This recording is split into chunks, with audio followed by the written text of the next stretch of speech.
जय भीम। आम्ही कोपरगावमध्ये महार जमीन वतनाबाबत गेल्या 10 दिवसापासून धरणे आंदोलन बसलेलं आहे।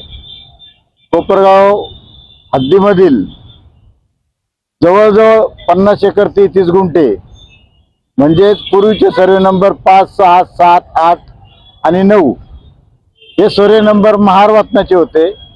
या सर्वे नंबर मध्ये डेव्हलपमेंटकडे असा शरा मारून ही गोरगरीब जनतेची जमीन संपादन करण्याच्या नावाखाली जमीन ताब्यात घेतली आणि त्या जमिनीवरती डेव्हलपमेंटकडे न पाठवता ती जमीन खाजगी मालकांनी स्वतःच्या ताब्यात घेऊन त्यांच्या बगल बच्चांना ती वाटप करण्यात आली।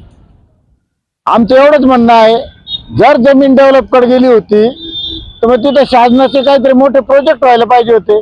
हे खाजगी मालक आले कसे तिथं? त्याच्यानंतर त्या जमिनीची लाखो रुपयाची म्हणजे जवळजवळ 1000 ते 1500 कोटीचा घोटाळा या लोकांनी त्याच्यामध्ये केलेला आहे।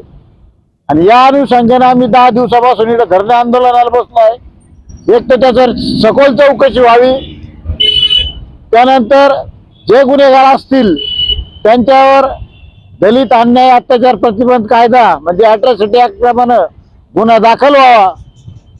त्यानंतर ती जमीन जिल्हाधिकारी साहेब अहिल्यानगर यांनी मूळ मालकांच्या वारसांना परत करावी अशी आमच्या निवेदनामध्ये मागणी आहे। गेल्या 10 दिवसापासून भूमिलेख कार्यालय असेल, तहसील कार्यालय असेल किंवा जिल्हाधिकार्यालय असेल, हे कार्यालय एकमेकाला उडवाउडवीची उत्तर 10 दिवसापासून आम्ही ऐकतो। पोलीस स्टेशनला विचारलं तर पोलीस स्टेशन म्हणतो आम्ही पत्र पाठवलेलं आहे। तहसीलदारला पत्र विचारलं की तुम्हाला जर पत्र आले का, तर ते म्हणते आम्ही त्याचं उत्तर पाठवलेलं आहे। भूमी अभिलेखला विचारलं तर ते सांगते आमच्याकडे फक्त ही जमीन डेव्हलपमेंटकडे गेली, ही जमीन संपादित शासनाने केलेली नाहीये।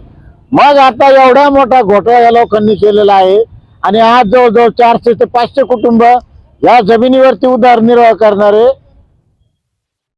जवळजवळ कुटुंब हे उद्ध्वस्त झालेले आहे। आता शासनाची स्टोरी अशी आहे का सबका साथ विकास, सबका साथ सबका विकास।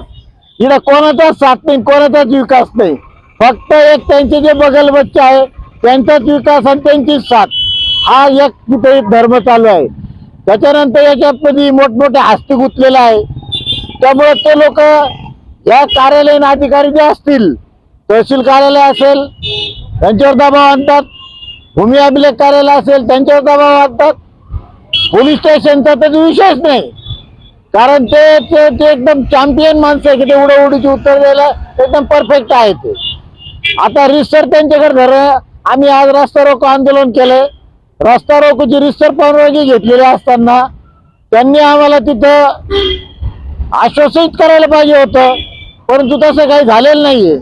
म्हणून मला या ज्या लोकांचे हात बरबटले आहे यांना कुठल्या पर्यायाने आम्हाला असं वाटतं की यांना शासन व्हायला पाहिजे। तर आमची एवढी शासनाला विनंती राहील का कायदा सुव्यवस्था जर आम्हाला ठेवायची असेल भविष्यात, तर या लोकांवर अॅट्रॉसिटी ऍक्ट गुन्हा दाखल झाला पाहिजे। जय भीम, जय भारत।